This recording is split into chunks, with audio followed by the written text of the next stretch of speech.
Hi, this is Raj from everything you need. இன்றைக்கி நம்ம ஒரு இன்ட்ரெஸ்டிங்கான படத்தை பற்றி தான் பார்க்க போகிறோம். ஒரு படம் எத்தனை வருஷம் ஆனாலும் அந்த படம் உங்களுக்கு திரும்பி பார்க்கும்போது ஒரு நல்ல அனுபவத்தையும் புதுசான விஷயத்தையும் கொடுக்கணும். அதுதான் ஒரு நல்ல படம், ஒரு சிறந்த படம்னு நான் சொல்லுவேன். ஸோ அந்த வகையில் இன்றைக்கி நம்ம ஒரு படம் பார்க்க போகிறோம். நீங்கள் இந்த இதெல்லாம் கேட்டு ஒரு ஹாலிவுட் படம், ஒரு கொரியன் மூவின்னு நினைக்காதீங்க. இது தமிழில் வந்த ஒரு படம் தான். இந்த படத்தை பற்றி நம்ம பார்க்குறதுக்கு முன்னாடி ஒரு திருக்குறள்லேருந்து ஆரம்பிச்சிடும். என்ன திருக்குறள்னு கேட்டிங்கன்னா, குற்றமே காக்க பொருளாக குற்றமே அற்றன் தகுவும் பகை. இந்த திருக்குறளோட பொருள் என்னன்னு கேட்டிங்கன்னா, நீங்கள் ஒரு குற்றம் பண்ணிட்டீங்கன்னா அந்த குற்றத்தால் உங்களுக்கு ஒரு பகை சூழும். அந்த பகையால் நீங்கள் திருப்பி ஒரு குற்றத்துக்கு தள்ளப்படுவீங்க, இல்லை நீங்களே அந்த குற்றத்துக்கு காரணமாக இருப்பீங்க. ஸோ அதுலேருந்து நீங்கள் மீண்டே வர முடியாதுன்றது தான் இந்த திருக்குறளோட பொருள். இந்த திருக்குறளுக்கும் நம்ம படத்துக்கும் என்ன சம்மந்தம்னு நீங்கள் கேட்குறீங்களா? நம்ம பார்க்க போகிற படம் என்னன்னு கேட்டிங்கன்னா வடசென்னை. இப்போது இந்த ஸ்டோரி லைனில் நான் இந்த திருக்குறளுக்கும் சம்மந்தம் இருக்கான்னு பார்த்து நான் சொல்கிறேன். என்னென்னு கேட்டிங்கன்னா, ஒரு 4 பேர் சேர்ந்து ஒரு குற்றம் பண்ணிடுறாங்க, அதாவது ஒரு கொலை பண்ணிடுறாங்க. ஸோ அந்த கொலையால் அவங்களுக்கு ஒரு பகை உண்டாகுது. ஸோ அந்த பகையிலேருந்து அவங்க மீண்டு வராங்களா இல்லையான்ற மாதிரி தான் இந்த கதையை அமைஞ்சிருக்கும். ஸோ இந்த படத்தை பற்றி கொஞ்சம் டீட்டெயில்டாக பார்த்துருவோம். இந்த படத்தை யார் டைரக்ட் பண்ணியிருக்காங்கன்னா, வெற்றிமாறன் தான் டைரக்ட் பண்ணியிருக்காரு. பொல்லாதவன், ஆடுகளம் தொடர்ந்து இந்த படத்தை டைரக்ட் பண்ணியிருப்பார். தனுஷோட 3வது முறையாக இணைஞ்சிருப்பார். இந்த படத்துக்கு யார் மியூசிக் டைரக்டர்னா சந்தோஷ் நாராயணன். அந்தளவுக்கு நல்லாவே சூப்பராக மியூசிக்லாம் போட்டிருப்பாரு. கிங் ஆஃப் சீன்ற மியூசிக்கை நீங்கள் திருப்பி கேட்டுட்ருக்கலாம். ஒரு மாஸ் பிஜிஎம்னா அதை நீங்கள் எதில் வேணால் நீங்கள் சேர்த்துக்கலாம். இந்த படத்தோட சினிமாட்டோகிராஃபர் வேல்ராஜ் உங்களுக்கு நிறைய பேருக்கு தெரிஞ்சிருக்கும். விஐபியோட டேரக்டர் அண்ட் இதுக்கு முன்னாடி நிறைய படங்கள் பண்ணியிருக்காரு வெற்றிமாறன் கூட சேர்ந்து. இதை தாண்டி இந்த படத்தில் யாரெல்லாம் நடிச்சிருக்காங்கன்னா, தனுஷ் ஒரு பயங்கரமான ரோலில் நடிச்சிருக்காரு. அவர் தான் இந்த படத்தில் லீட் ரோல்னே சொல்லலாம். பட் இந்த கதையோட ஓட்டத்தில் நீங்கள் பார்க்கும்போது அவர் ஒரு கேரக்டராக தான் இருப்பார், ஒரு ஹீரோவாக ப்ரொஜெக்ட் ஆகிருக்க மாட்டார். இதை தாண்டி அமீர் ஒரு நல்ல கேரக்டர் பண்ணியிருப்பார். ராஜன் என்ற ஒரு பவர்ஃபுல் ரோல் அண்ட் சமுத்திரக்கனி ஒரு நல்ல ரோல் பண்ணியிருப்பாங்க. வேட்டையாடு விளையாடில் ஒரு வில்லனாக கலக்கியிருந்த டேனியல் பாலாஜி ஒரு சூப்பரான ரோல் பண்ணியிருப்பார். இதை தாண்டி நிறையா சின்ன ரோல் பண்ணியிருப்பாங்க. அண்டு லீட் ரோலில் ஆக்ட்ரஸாக யார் பண்ணியிருப்பாங்க? ஐஸ்வர்யா ராஜேஷ் பண்ணியிருப்பாங்க அண்ட் ஆண்ட்ரியா ஜெரமியா பண்ணியிருப்பாங்க. ஸோ இவங்களாம் சூப்பரான ரோல் எடுத்து அந்த ரோலுக்கு ஜஸ்டிஃபை பண்ணி இப்போ நீங்கள் பார்த்தீங்கன்னா எந்த இடத்துலையும் பிசிறே தட்டாது அவங்களோட கேரக்டரைசேஷன்லேயும் பர்ஃபார்மன்ஸ்லையும். ஸோ இப்போ இந்த படத்தோட கதைக்கு போயிடலாம். இந்த படத்தோட ஸ்டார்டிங்கில் ஒரு கொலை நடக்குது. 4 பேர் சேர்ந்து ஒருத்தவர் வெட்டுறாங்க. யாருன்னு பார்த்தீங்கன்னா அமீர். அவர் ராஜன் என்ற ரோல் ப்ளே பண்ணியிருப்பார். அவர் ஸ்டார்டிங்லேயே ஒரு 4 பேர், சமுத்திரக்கனி, பவன் அண்ட் டேனியல் பாலாஜி அண்ட் ஆடுகளம் கிஷோர், இவங்க 4 பேர் சேர்ந்து அவரை மர்டர் பண்ணுறாங்க. இந்த இடத்துல தான் படமே ஸ்டார்ட் ஆகுது. இதுலேருந்து ஏன் அவர் மர்டர் பண்ணாங்க, அதுக்கு பின்னாடி என்ன ஸ்டோரி இருக்குது, இப்போ இந்த 4 பேருக்கு என்ன நடக்குது அப்படின்றது தான் கதை. அண்ட் இதில் ஒரு ரியல் லைஃப் இன்சிடென்ட்டையும் கலந்து தான் சொல்லியிருப்பாங்க. இந்த படம் நீங்கள் பார்க்கும்போது ஒரு படமாக தெரியாது, ஒரு வாழ்க்கையை நீங்கள் பார்க்குற மாதிரி தான் தெரியும். 1985லேருந்து 2003 வரைக்கும் நடக்கிற ஒரு டைம் பீரியடை கொண்ட படம் தான் இது. இதில் அவங்களோட லைஃப், அவங்க எப்படி ஒரு 16 வயசு யங்ஸ்டர் எப்படி ஒரு 35 வயசு வரைக்கும் எப்படி அவர் ட்ராவல் பண்ணுறாரு, அவர் வாழ்க்கையில் என்னெல்லாம் நடக்குதுன்றதை தான் இந்த படத்தில் பதிவு பண்ணியிருப்பாங்க.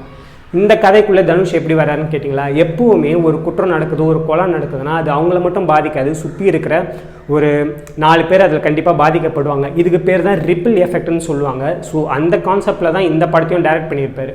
ஸோ ராஜனை கொலை பண்ணிட்டாங்க. இந்த ராஜனுக்கும் தனுஷ்க்கும் என்ன உறவு, என்ன ரிலேஷன்ஷிப், இதெல்லாம் பார்ப்போம். இப்போ ஸ்டார்டிங்கில் இந்த கொலை நடந்துடுச்சு. ஆண்ட்ரியா தான் ராஜனோட ஒய்ஃப். அவங்க பழி வாங்கணுன்றதுக்காக சில முயற்சி எடுக்கிறாங்க. இந்த இதில் தான் நம்ம தனுஷ் அன்புன்ற கேரக்டர் ப்ளே பண்ணியிருப்பார். அவர் எப்படி இதுக்குள்ளே வராருன்றதை நல்லா சூப்பராகவே சொல்லியிருப்பாங்க. நம்ம இந்த படத்தில் இப்போ டீட்டெயிலாக அனலைஸ் பண்ணணுன்னா ஃபஸ்ட்டு அன்போட கேரக்டர் நம்ம பார்த்துருவோம். அன்பு, நீங்கள் ஒரு ஏரியாவில் பார்த்தீங்கன்னா ஒரு துடிப்பாக ஒரு பையன் இருப்பான், ஜாலியாக ஸ்போர்ட்ஸ்லாம் விளையாடிக்கிட்டு, கேரம் போர்டு அது இதுன்னு விளையாடிட்டு, பொண்ணு பின்னாடி சுற்றினு ஜாலியாக அவன் லைஃப் அவன் ஜாலியாக என்ஜாய் பண்ணிட்டு இருப்பான். ஒரு கட்டத்தில் அவனுக்கு ஒரு ப்ராப்ளம் வருது. அந்த ப்ராப்ளம் வேறு ஒரு மிகப்பெரிய ப்ராப்ளத்துக்கு அவனை ஏற்றுட்டு போகுது. ஸோ அதுலேருந்து மீண்டு வரானா, அதில் எப்படி அவன் பாதிக்கப்பட்டான்றது தான் அவனோட கேரக்டர். ஸோ அவன் லைஃப் அப்படி ஒரு ஸ்டோரி போயிட்டுருக்கும். ஸோ இந்த படத்தில் இந்த கேரக்டர்லாம் தாண்டி ஒரு விஷயம் பயங்கரமாக ப்ளே ஆகிருக்கும். என்னென்னு பார்த்தீங்கன்னா கேரம் போர்டு. இந்த படத்துக்கும் கேரம் போர்டுக்குமே ஒரு நல்ல கதை இருக்கும். என்னன்னு கேட்டிங்கன்னா, நீங்கள் படத்தை பார்த்துருந்தீங்கன்னா தெரிஞ்சிருக்கும். இதில் 4 பேர் சம்மந்தப்பட்டிருப்பாங்க. அமீரை கொலை பண்ணியிருப்பாங்க. கேட்டிங்கன்னா சமுத்திரக்கனி, டேனியல் பாலாஜி, கிஷோர் அண்ட் பவன், இவங்க 4 பேரும் சேர்ந்து அமீரை கொலை பண்ணியிருப்பாங்க. ஸோ இதுக்கு பழி வாங்குற விதமாக தான் ஆண்ட்ரியா தனுஷை வச்சு இவங்களெல்லாம் பழி வாங்கணும்னு ஒரு ஐடியாவில் இருப்பாங்க. இந்த ஐடியாவில் பார்த்தீங்கன்னா கேரம் போர்டு ஒரு நீங்கள் கற்பனை பண்ணிக்கோங்க. ஒரு கேரம் போர்டு இருக்குது. அதில் 4 பேர் 4 காயினை டிஃபைன் பண்ணிக்கோங்க. ஸ்ட்ரைக்கராக தனுஷை ப்ளே பண்ணிக்கோங்க. அது அடிக்கிற கையாக ஆண்ட்ரியாவை நினச்சி பார்த்துக்கோங்க. இப்போ உங்களுக்கு புரிஞ்சிருக்கும் இந்த கேரம் போர்டுக்கும் இந்த கதைக்கும் உள்ள சுவாரஸ்யமான ஒரு விஷயம். ஸோ இதை தாண்டி இந்த படத்தில் நிறைய ஹிடன் டீட்டெயில்ஸ்னு சொல்லலாம். ஆக்சுவலாக இந்த படம் இப்போ வந்து 2 years ஆகுது, அதனால் நிறைய பேர் இதை வந்து திருப்பி கொண்டாடிக்கிட்டு இருக்காங்க. ஸோ இந்த 2 years இந்த படம் ஏன் நின்று பேசுது அப்படின்றதுக்காக சில விஷயங்கள் நம்ம கலெக்ட் பண்ணி சொல்ல போகிறோம். ஸோ அதை பாருங்கள். இப்போது இந்த படத்தில் நிறைய ஹிடன் டீட்டெயில்ஸ் இருக்குதுன்னு சொன்னேன் இல்லையா, நம்ம அதுலேருந்து ஸ்டார்ட் பண்ணிவிடுவோம். உங்களுக்கு நிறைய பேருக்கு தெரிஞ்சிருக்கு, இந்த படத்தில் ஒரு ஃபேமஸ் டைலாக் இருக்குது, தம்மா துண்டு ஆங்கர் தாண்டா அம்மா பெரிய கப்பலையே வந்து தாங்குது நிறுத்துது அப்படின்ற மாரி சொல்லியிருப்பார்.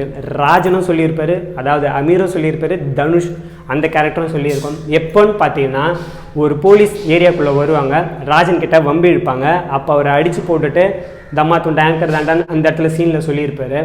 அண்ட் இதே டைலாக்கை கிளைமேக்ஸில் தனுஷ் ஒரு போலீஸை அடித்து துரத்திக்கிட்டே வரும்போது அப்போ சொல்லியிருப்பார், தம்மா துண்டு ஆங்கர் தாண்டா அம்மா பெரிய கப்பலையே தாங்குதுன்ற மாதிரி சொல்லியிருப்பார். ஸோ இதுக்கு ரெண்டுத்துக்குமே கனெக்ட் ஆகிருக்கும். இவங்க 2 பேர் ஸ்டோரியுமே ஒரு பேரலாக தான் ட்ராவல் ஆகும். இவர் வாழ்க்கையில் என்னெல்லாம் நடந்திருக்கோ, அதாவது ராஜன் வாழ்க்கையில் என்னெல்லாம் நடந்திருக்கோ அது அப்படியே அன்பு வாழ்க்கையில் நடக்கும். எக்ஸாம்பிள் கேட்டிங்கன்னா, ராஜன் வந்து ஆண்ட்ரியாவை வீட்டுக்கு பொண்ணு கேட்டு போவார். இதே இன்சிடெண்ட் தனுஷ்க்கும் நடக்கும். அன்பு வந்து அதாவது தனுஷ் வந்து ஐஸ்வர்யா ராஜேஷை போயிட்டு வீட்டில் பொண்ணு கேட்பாங்க. ஸோ இதே கேரக்டரு, இதே same frame, same angle, same performance ரெண்டுமே வந்து சிமிலராக இருக்கும். அண்ட் இதை தாண்டி சொல்லும் போது என்னன்னு கேட்டிங்கன்னா, ஸ்டார்டிங்கில் ஒரு கொலை நடக்கும்னு சொன்னேன் இல்லையா, அதில் வந்து கிஷோர் அவர் வந்து செந்தில்ன்றவர் வந்து ராஜனை முதுகில் தான் குத்துவார். அதேமாரி கர்மா இஸ் பூமராங்னு உங்களுக்கு எல்லாருக்குமே தெரியும். அதேமாரி தான் தனுஷ், அதாவது அன்பு கேரக்டரு ஜெயிலில் போய் நீங்கள் அந்த இது பார்த்துருப்பீங்க, ஃபங்க்ஷன்லாம் போடுற ஷாமினா பார்த்துருப்பீங்க, அதை பிடிச்சிட்டு அதே செந்தியில் வந்து முதுகில் தான் குத்துவார். அதனால தான் அவருக்கு வாய் கோணிக்கும். ஸோ இந்த மாதிரியான கர்மா இஸ் பூமராங்கன்றதை இன்னொரு இதுலேயும் சொல்லியிருப்பாங்க. எப்போன்னு கேட்டிங்கன்னா, இந்த படத்தில் ஜாவா பழனின்னு ஒருத்தர் கேரக்டர் பண்ணியிருப்பார். யாருன்னு தெரியுமா? தெரி படத்தில் அடிச்சு மூஞ்செல்லாம் குழப்பிடுன்னு வரல, விஜய் கிட்ட அடி வாங்க வரல, அவர் தான். இந்த படத்தில் அவர் வந்து ஒரு நல்ல ரோல் பண்ணியிருப்பார். அவர் வந்து ஸ்டார்டிங்கில் ஒரு கொலையிலையும் வந்து கத்தியால் அமீரை குத்திட்டு என்ன சொல்லுவாருன்னு கேட்டிங்கன்னா, அண்ணா நான் உன்னை குத்தலைன்னா நீ என்னை குத்திருப்பேண்ணா, அதனால தான் நான் தெரியாமல் பண்ணிட்டேன்னு இருப்பார். இதே டைலாக்கை தனுஷ் வந்து அந்த ஜாவா பழங்கிட்ட சொல்லுவார், அண்ணா நான் உன்னை குத்தலைன்னா நீ என்னை குத்திருப்ப, அதனால தான் நான் குத்திட்டேன் அப்படின்னு சொல்லியிருப்பார். இந்த கனெக்ட்லாம் வந்து இவங்க யோசித்து வச்சார டேரக்டர் இல்லை இந்த ஸ்டோரி லைன்லேயே இவங்க வைக்கணும்னு வச்சாரான்னே தெரியாத அளவுக்கு அந்தளவுக்கு ரைட்டிங்கில் மெனக்கெட்டு பண்ணியிருக்காரு. ஸ்டார்டிங்கில் வந்து ஒரு சீன் வரும், ராஜனுக்கு வந்து கப்பல்லேருந்து வருவார், போட்லேருந்து வருவார். அப்போ கையில் ஒரு பைனாக்குலரை கொண்டு வருவார். பைனாக்குலரை ஹமீதுன்னு ஒரு பையன்கிட்ட கொடுப்பாரு. இந்த ஹமீது தான் தனுஷோட ஃப்ரெண்டாக வந்து வாட்டர் டேங்க் மேலே போயிட்டு அதே பைனாக்குலர் கொடுத்து தான் ஐஸ்வர்யா ராஜேஷை அவர் அங்கேருந்து மேலே வந்து பார்ப்பார். ஸோ இந்த கனெக்ட் சூப்பராகவே இருக்கும். ஸோ தெரிஞ்சோ தெரியாமலோ ராஜன் லைஃபுக்கும் அன்பு லைஃபுக்கும் ஒரு வேவ் லென்த் போயிட்டே இருக்குது. ஸோ இதுவுமே டேரக்டர் சூப்பராக வச்சுருக்காரு. சில விஷயங்கள் தெரிகிற மாரி வச்சுருக்காரு, சில விஷயம் இன்டெரக்டாக கனெக்ட் ஆகிற மாதிரியும் வச்சுருக்காரு. இது வந்து சூப்பரான விஷயம். ராஜன் வந்து ஆண்ட்ரியாவை வந்து லவ் பண்ணுவார் இல்லையா, லவ் பண்ணும்போது சுற்றிட்டு இருப்பாங்க, பைக்லலாம் சுற்றிட்டு இருப்பாங்க. அண்ட் இந்த பைக்கை பற்றி பேசும்போது அவர் வந்து ராஜனோட கேரக்டர் அமீர் வந்து எம்ஜிஆர் ரசிகனாக நடிச்சிருப்பார், ரோல் எடுத்து பண்ணியிருப்பார். தீவிர ரசிகர், கையில் கூட எம்ஜிஆர் மோதிரம் தான் போட்டிருப்பார். அவரோட நம்பர் பிளேட்டில் 1917 கொடுத்துருக்கோம். அந்த வருஷம் தான் எம்ஜிஆர் பிறந்தார். ஸோ அதையுமே சூப்பராக வச்சுருக்காங்க. ப்ரொடக்ஷன் டிசைனுக்கு ஒரு பாராட்டு. ஸோ இவங்க வந்து லவ் பண்ணுறாங்க இல்லையா, அப்போ வந்து ஒரு சீனில் சொல்லுவார், சமுத்திரகனி சொல்லுவார், நானும் தான் அவளை லவ் பண்ணேன், பட் அவளுக்கு அவங்கள தான் பிடிச்சிருக்கு, நம்ம அப்படியே விளைவிக்க வேண்டியது தான் ஒரு சொல்லியிருப்பாங்க. இதே இன்சிடெண்ட் தனுஷ் லைஃப்லேயும் நடக்கும். அவர் வந்து ஐஸ்வர்யா ராஜேஷில் தொத்தி லவ் பண்ணியிருக்கும் போது கூட இருக்குது சிவான்னு ஒரு கேரக்டர் இருப்பார். அவர் வந்து சொல்லுவார், ஐயோ நானும் தான் அந்த பொண்ணை பார்த்துட்டு இருந்தேன், அது வந்து அவன் பின்னாடி போயிடுச்சுன்னு சொல்லுவார். ஸோ லவ்லேயுமே இவங்களுக்குள்ள ஒரு செம கனெக்ட் இருக்கும். இதை தாண்டி வந்து இன்னும் நிறைய இன்சிடெண்ட் எப்படின்னு கேட்டிங்கன்னா, நம்ம அந்த காலத்தில் சொல்லுவோம், எந்த ஒரு விஷயம் செய்யறதுக்கு முன்னாடி, ஏதாவது போருக்கு போகிறதுக்கு முன்னாடி ஏதாவது ஒரு ரத்த பலி கொடுக்கணும் அப்படின்ற மாதிரி நம்ம இன்சிடென்ட் சொல்லியிருப்போம். இதே மாதிரி ஜெயிலில் ஒரு இன்சிடெண்ட் நடக்கும். அப்போ வந்து கேரம் போர்டு டோர்னமெண்ட்டு நடத்துவாங்க. அப்போது குணா அண்டு குணா டீம் வந்து செந்தில் போடணுன்றதுக்காக பிளான் பண்ணுவாங்க. அப்போ செந்தில், அதாவது கிஷோர் வந்து ஜெயிலேருந்து வெளில வரும்போது கட்டை வரல அடிபட்டுரும், ஜெயில் கம்பியில் மாட்டி. அதுக்கு பின்னாடி அந்த இடத்துல ரத்தமும் இருக்கும், பின்னாடி வந்து காளி காடு இருக்காங்கள்ல அவங்களோட பிக்சரும் இருக்கும். ஸோ ஒரு ரத்த பலி கொடுத்ததுனால தான் ஒரு பிழைச்சார், இல்லைனா அவர் அங்கேயே இறந்துருப்பாருன்ற ஒரு கனெக்டும் வச்சுருப்பாங்க. இது எந்த அளவுக்கு உங்களுக்கு கனெக்ட் ஆச்சு நீங்கள் பார்க்கும்போது தெரிஞ்சிருந்ததையும் கமெண்ட்டில் சொல்லுங்கள். அண்டு முக்கியமான ஒரு இது இருக்குது, இப்போ ஒரு ஸ்டோரி ஒன்று இருக்குது. இந்த படத்தில் 4 பேரும் வந்து ராஜனை போடணும் அப்படின்னு பிளான் போட்டுருவாங்க. அது எப்படி சிம்பாலிக்காக நமக்கு டேரக்டர் சொல்லியிருப்பாருன்னு கேட்டிங்கன்னா, அந்த இடத்துல ஒரு மன்றம் ஒன்று இருக்கும், கேரம் போர்ட் டோர்னமெண்ட்லாம் நடக்கிற ஒரு மன்றம் இருக்கும். அதை திறப்பு விழாவுக்கு வந்து ராஜன் வருவார். அந்த இடத்துல ஒரு ஃப்ரேம் கொடுப்பாங்க. அதில் வந்து நீங்கள் ஃப்ரேம் இந்த காட்டுறேன், நீங்கள் அதை பாருங்கள். ஒரு டார்கெட், அதாவது நீங்கள் ஒரு ஸ்னைப்பரில் டார்கெட் பண்ணும்போது ஒரு சிம்பிள் தெரியும் இல்லையா, அதேமாரி ஃப்ரேம் வச்சுருப்பாங்க. இதே சிம்பிள் தான் வந்து ராஜன் இறந்துட்ட பிறகு அதே வழியாக வந்து அன்பு வந்து பார்ப்பார், தனுஷோட ஃபேஸு அதே ஃப்ரேமில் தெரியும். ஸோ சிம்பாலிக்காக சொல்லியிருப்பாங்க, இதில் வந்து ராஜன் டார்கெட், இப்போ வந்து அன்பு தான் டார்கெட், அவர் தான் இதுக்கப்புறம் எடுத்து கொண்டு போகிறன்றதையும் சூப்பராகவே பண்ணியிருப்பாங்க. இதை தாண்டி இது வந்து நான் ரியல் லைஃப் இன்சிடெண்ட்டாக நடந்துச்சுன்னு சொல்கிறேன். நிறைய டைம் லைன்னு சொல்லியிருப்பாங்க, ராஜகாந்தோட மரணம் சொல்லியிருப்பாங்க, போப்பாண்டவர் வராருன்னு சொல்லியிருப்பாங்க. இதெல்லாம் அந்த டைம் லைன்லாம் நடந்தது தான். அதுக்கு ஏற்ற மாதிரியும் ஒரு 80ஸ்லேருந்து 2000 இந்த 20 வருஷத்துக்கு எப்படிலாம் டெவலப்மெண்ட் இருக்குமோ அதையுமே காட்டியிருப்பாங்க. இப்போ வரைக்கும் அந்த ராயபுரம்ன்ற ஏரியாவில் ஃபஸ்ட்டு எம்எல்ஏவாக ஆனவர் யாருன்னு கேட்டிங்கன்னா டி ஜெயக்குமார். அவர் இப்போவும் வந்து எம்பியாக இருக்கார். உங்களுக்கு நிறைய பேட்டியில் நீங்கள் பார்த்துருப்பீங்க. டி ஜெயக்குமார் நிறைய பாட்டுலாம் பாடியிருப்பார். நீங்கள் ஏடிஎம்கே எம்பி, உங்களுக்கு நிறைய பேருக்கு தெரிஞ்சிருக்கும். ஸோ இப்போ வரைக்குமே அவர் அந்த ஏரியாவுக்கு எம்பியாக இருக்கார். ஸோ பார்த்துக்கோங்க எந்த அளவுக்கு ஒரு ஸ்கிரிப்ட் நாலேஜ் அண்ட் அதுக்குள்ளேயே ஊறி போயிருந்தால் இந்த அளவுக்கு வந்து ஒரு ப்ராடக்ட்டை டெலிவரி பண்ண முடியும், அந்த அளவுக்கு ஒரு பேஷனாக இருக்காங்க. நான் ஏன் இதெல்லாம் சொல்கிறேன்னா, இந்த படம் தான் வெற்றிமாறனுக்கு ஃபஸ்ட்டு படமாக வர வேண்டியது. பட் அந்த டைமில் இதோட பட்ஜெட் காரணமாக அவரால் பண்ண முடியல. பட் இந்த கதையை தனுஷ்கிட்ட ஆல்ரெடி சொல்லிட்டாங்க. ஸோ அப்படி இருக்கும்போது இதுலேருந்து உருவப்பட்ட சில காட்சிகள் தான் பொல்லாதவனாக உருவாயிருக்கு. ஏன்னா அதுலேயும் வட சென்னையை பேஸ் பண்ணி தான் நடத்திருக்கும். இதுலேருந்து வந்த அதே கேரம் போர்டுக்கு பதிலாக கோழி சண்டையை வச்சு தான் ஆடுகளம் பண்ணியிருப்பாங்க. ஸோ இதோட ஒரு பிரான்ச்சஸ் தான் ப்ரீவியஸ் படம்னே சொல்லலாம். ஸோ இந்த படத்தை அவர் பண்ணுறதுக்கு காரணம் வந்து ஒரு 80 பேஜஸ் கொண்ட ஒரு புக்கு தான். சில பேர்கிட்ட பேசி அவங்க சொன்ன வாழ்க்கை, அவங்களோட லைஃப்பெல்லாம் எழுதிக்கிட்டு அதுலேருந்து ஒரு படமாக்கப்பட்டது தான் இது. இது படமாக எடுக்கணுன்னா 9 மணி நேரம் ஆகும். இதை வந்து அவர் ஸ்டார்டிங்கில் ஒரு சீரீஸாக எடுத்துடலாம் அப்படின்னு தான் பிளான் பண்ணார். 1 hour எபிசோட ஒரு 10 எபிசோடு பண்ணிடலாம் அப்படின்னு தான் பிளான் பண்ணார். பட் இதை படமாக எடுத்தால் தான் முழுசாக நமக்குள்ளே அந்த எமோஷன்ஸ் வந்து கனெக்ட் ஆகுன்றதுக்காக படமாக எடுத்தாங்க. பட் அவர் பிளான் பண்ணும்போது ஒரு 3 hours படமாக கொடுக்கலாம் அப்படின்னும் போது எல்லாரும் ஒத்துக்கல, ப்ரொடியூசர்ஸ்லாம் ஒத்துக்கல.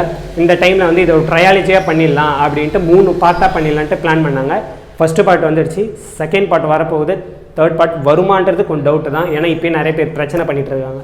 2வது பார்ட்டு எப்படி இருக்கும்ன்ட்டு ஒரு ப்ரெடிக்ஷன் நாங்கள் பண்ணுறோன்னா என்ன எங்களுக்கு தோணுதுன்னு வச்சுக்கோங்க. ராஜனோட லைஃப் முடிஞ்சு போச்சு, ஆனால் 2 பேருக்குமே ஒரு சிமிலாரிட்டி இருக்குன்னு சொன்னோம். ஸோ அன்போட எழுச்சியும் ஒரு கட்டத்தில் வீழ்ச்சியாக தான் ஆகப்போகுது. அன்பையும் வந்து நான் யாராவது வந்து கொலை பண்ணுறதுக்கான வாய்ப்பு இருக்குன்னு நான் ஏன் சொல்கிறேன்னா, அன்போட மச்சான் ஒருத்தர் இருப்பார்ல, ஸோ அவரோட கேரக்டரை நீங்கள் பார்த்துட்டே வாங்க. ஒரு கட்டத்தில் அன்பு மேலே ஒரு விரோதம் இருக்க மாதிரியும் இருக்கும். அண்ட் நிறைய இடத்துல மாமான்னு ஒன்றாக தான் இருப்பாங்க. பட் கேரம் போர்ட் டோர்னமெண்ட்டில் கொலை பண்ண வரும்போது அவர் வந்து சும்மா தான் நிற்பார், எதுக்குமே ரியாக்ட் பண்ண மாட்டார். ஸோ அவரோட கேரக்டர் வந்து செகண்ட் பார்ட்டில் வேறு லெவலில் பே பண்ணுறதுக்கான ட்விஸ்ட் அடிக்கிறதுக்கான வாய்ப்பு நிறையாவே இருக்குது. அண்ட் இன்னொரு எது என்னன்னு கேட்டிங்கன்னா, இப்போது இந்த படத்தில் ஆல்ரெடி 2 பேர் இறந்துட்டாங்க.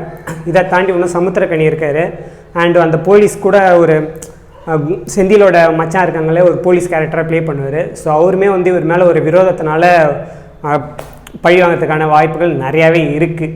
ஸோ ஆண்ட்ரியா மேலே கூட ஒரு கத்தியை வச்சுருப்பாரு. ஸோ ஆண்ட்ரியா கூட என்ன இவன் என் மேலே கத்தியை வைக்கிறான்ற ஒரு திங்கிங் போச்சுன்னா, ஸோ அதுவுமே பிளாட் சேஞ்சாக மாறதுக்கான ஒரு வாய்ப்பு அதிகமாகவே இருக்குது.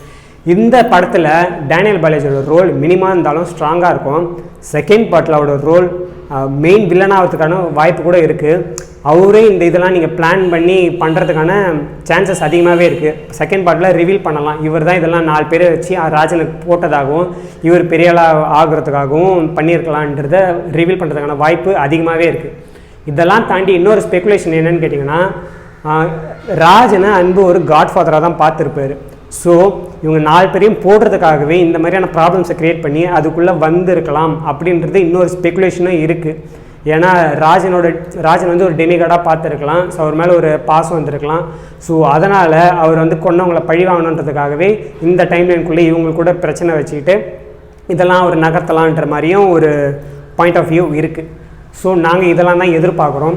அண்ட் இந்த படம் பார்த்தவங்க எல்லாருமே என்ன சொன்னாங்கன்னா, பேட் வேர்ட்ஸ் யூசேஜ் அதிகமாக இருக்குது, இதை தவிர்த்துருக்கலான்ட்டு. பட் நீங்கள் இந்த படம் திருப்பி பாருங்கள், அது எந்த விதத்துலையுமே உங்களை வந்து ஹார்ஷாக திங்க் பண்ண வைக்காது, ஒரு ஆபாசமாக இருக்காது, ஒரு அசிங்கமாக வெறுப்பு உண்டாக்குற அளவுக்கு இருக்காது. கதையோட ஓட்டத்தில் அந்த இடத்தோட ஓட்டத்தில் நல்லாவே மேட்ச் ஆகிருக்கும். ரியல் லைஃப்பை நீங்கள் பார்க்குற மாதிரி இருக்கும். ஒரு படமாக உங்களுக்கு அது நல்லா ஃபீல் ஆகாது. இந்த படத்துக்கு மியூசிக் ஒரு பெரிய பலமாக இருந்திருக்கு. சினிமாட்டோகிராஃபியும் சூப்பராகவே பண்ணியிருப்பாங்க, லோ லைட்லேயும் நல்லா பண்ணியிருப்பாங்க. ஸோ இதெல்லாம் தான் எங்களுக்கு இந்த படம் பார்க்கும்போது திருப்பி ரீவிசிட் பண்ணும்போது எங்களுக்கு நிறைய விஷயம் தெரிஞ்சுது. ஸோ இந்த படத்தை பற்றின உங்களோட கருத்து என்ன, அதை கமெண்ட்டில் சொல்லுங்கள். இதேமாரி நாங்கள் மிஸ் பண்ண நிறைய ஹிடன் டீட்டெயில்ஸ் இருக்கும் இல்லையா, ஸோ உங்களுக்கு தெரிஞ்ச ஹிடன் டீட்டெயில்ஸை கமெண்ட் பண்ணுங்கள். திருப்பி இந்த படம் வந்து ஏன் நாங்கள் பேசுகிறோன்னு கேட்டிங்கன்னா, இந்த படம் வந்து 2 years ஆகுது. இப்போ எல்லாருமே ஹேஷ்டேக்கில் போட்டிருந்தீங்க 2 years ஆஃப் வட சென்னைன்னு. எல்லோரும் பார்ட் 2க்கு தான் வெயிட்டிங். ஸோ அதனால் நாங்கள் திரும்பவும் இந்த படம் பார்த்து எங்களுக்கு நிறைய விஷயங்கள் தெரிஞ்சுக்குது. ஸோ நிறையா கற்றுக்கிட்டோம். வெற்றிமாறன் கிட்ட இருந்து நாங்கள் நிறைய படங்கள் எதிர்பார்க்குறோம். இதேமாரி கிளாசிக் கல்ட்டு படமாக எதிர்பார்க்குறோம். So thank you Vetrimaaran, thank you Dhanush இந்தமாரி படம் கொடுத்ததுக்கு. ஸோ இதேமாரி உங்களுக்கு அடுத்த வீடியோவில் பார்க்குறேன். அண்ட் நீங்கள் பண்ண வேண்டியதெல்லாம் வீடியோவை ஷேர் பண்ணுங்கள், சப்ஸ்கிரைப் பண்ணுங்கள்.